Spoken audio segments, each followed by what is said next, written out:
کہ بھائیو قرآن پاک میں ایک آیت ایسی ہے کہ جو آج کے دور میں اس کا ترجمہ اور تفسیر جو ہے وہ اہل سنت اور اہل تشیع کے درمیان کنٹراورشل ہو چکا ہے.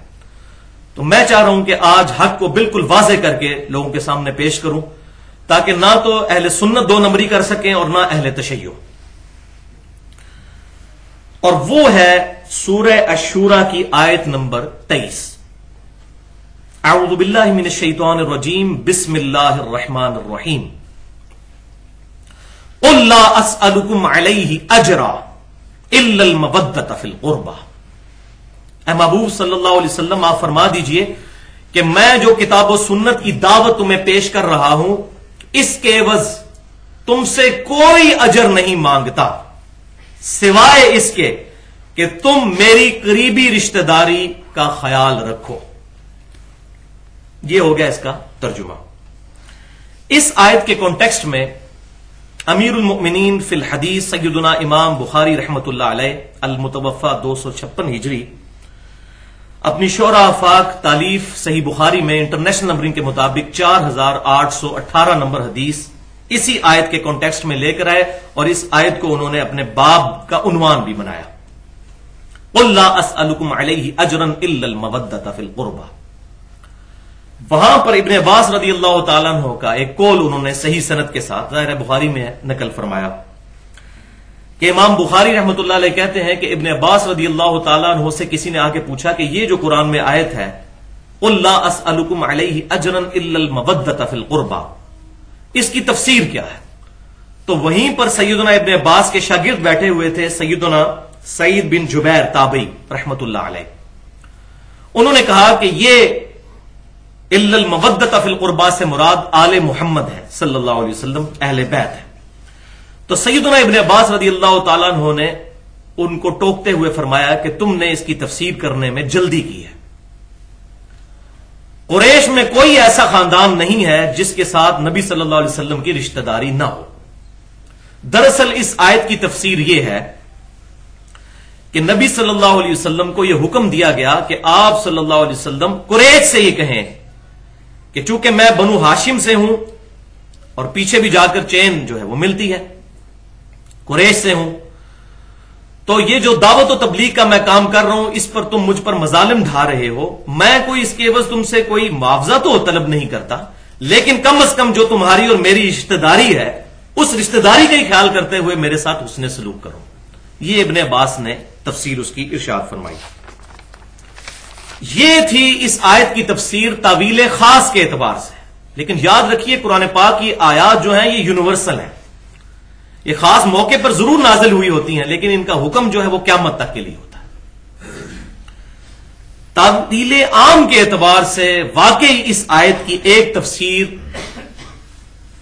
یہ بھی بنتی ہے جس پر اہل سنت اور اہل تشیع کے تمام بڑے علماء کا اتفاق ہے اور اپنی کتابوں میں فضائل اہل بیت والے کانٹیکسٹ میں یہ آیت کوٹ کرتے آئے ہیں کہ اس آیت سے اجتہاداً تعویل عام کے اعتبار سے اہل بیت کے فضائل بھی ثابت ہوتے ہیں. اور بات بھی لاجیکل ہے. وہ کیوں کہ بھائیو اگر نبی صلی اللہ علیہ وسلم کافروں کو یہ کہہ رہے ہیں اس آیت میں قل لا اسألکم علیہ اجرا الا المودۃ فی القربى اے نبی آپ فرما دیجئے ان کافروں سے کہ میں اس تبلیغ کے اجر میں تم سے کچھ نہیں مانگتا سوائے اس کے کہ میرے ساتھ جو تمہاری رشتہ داری ہے اس کا خیال رکھو.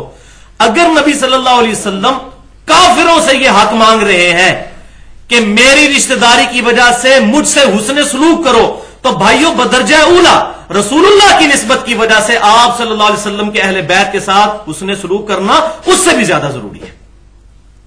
جب کافروں سے وہ حسن سلوک مانگ رہے ہیں تو ہم مسلمانوں سے طلب نہیں کریں گے کہ ہم آپ صلی اللہ علیہ وسلم کی نسبت کی وجہ سے اہل بیت کے ساتھ محبت کریں.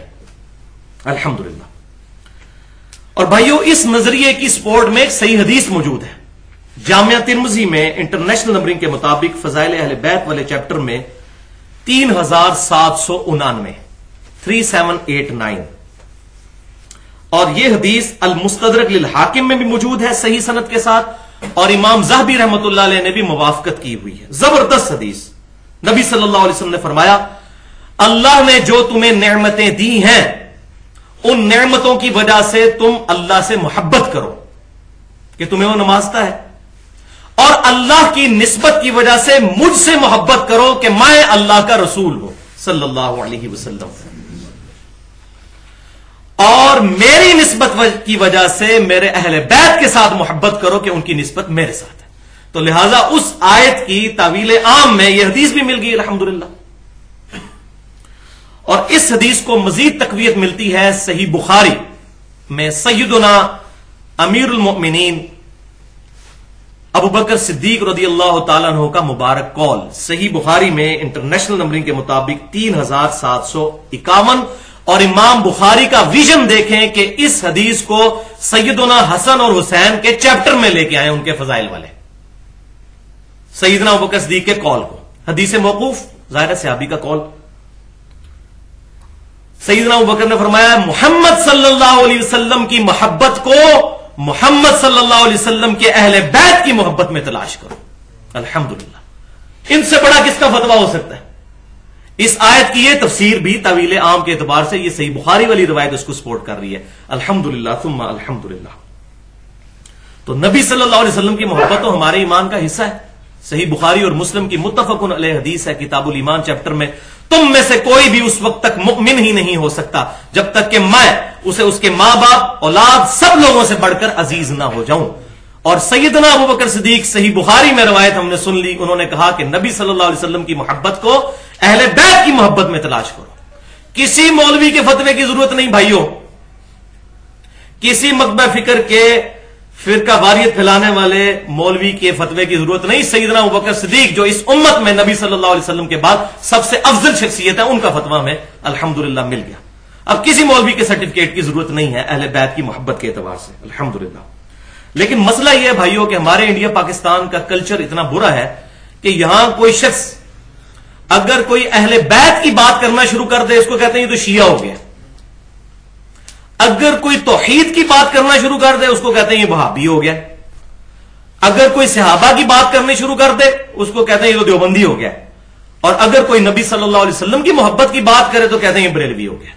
یہ ایسے ٹوٹکے مولویوں نے اپنی روٹی چلانے کے لیے بنائے ہوئے ہیں کہ لوگوں کو اس طریقے سے حق بات سے دور کرتے ہیں۔ کوئی قرآن سے آیت پڑھ رہا ہے ایاک نعبد و ایاک نستعین تو اس کو کہتے ہیں تو وہابیوں والی باتیں کر رہا ہے۔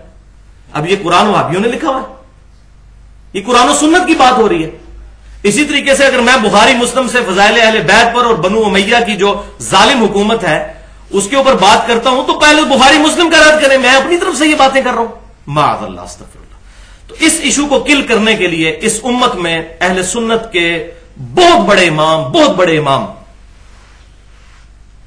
امام محمد بن ادریس شافعی رحمت اللہ علیہ المتوفى 204 ہجری، جو امام اہل سنت امام احمد بن حنبل المتوفى 241 ہجری ان کے بھی استاد ہیں، ان کے عربی کے شعر اس سارے ایشو کو کل کر دیتے ہیں، جو صحیح سند کے ساتھ تمام اسماء و رجال کی کتابوں میں موجود ہے۔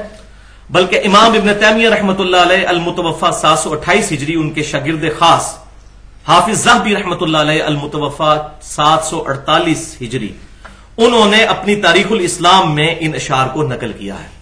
ان اشعار کا ترجمہ کچھ یوں ہے عربی کے اشعار کہ اگر اہل بیت کی محبت کا نام رافضی ہونا ہے تو دنیا میرے رافضی ہونے پر گواہ ہو جائے۔ امام شافعی کہتے ہیں میں رافضی ہوں۔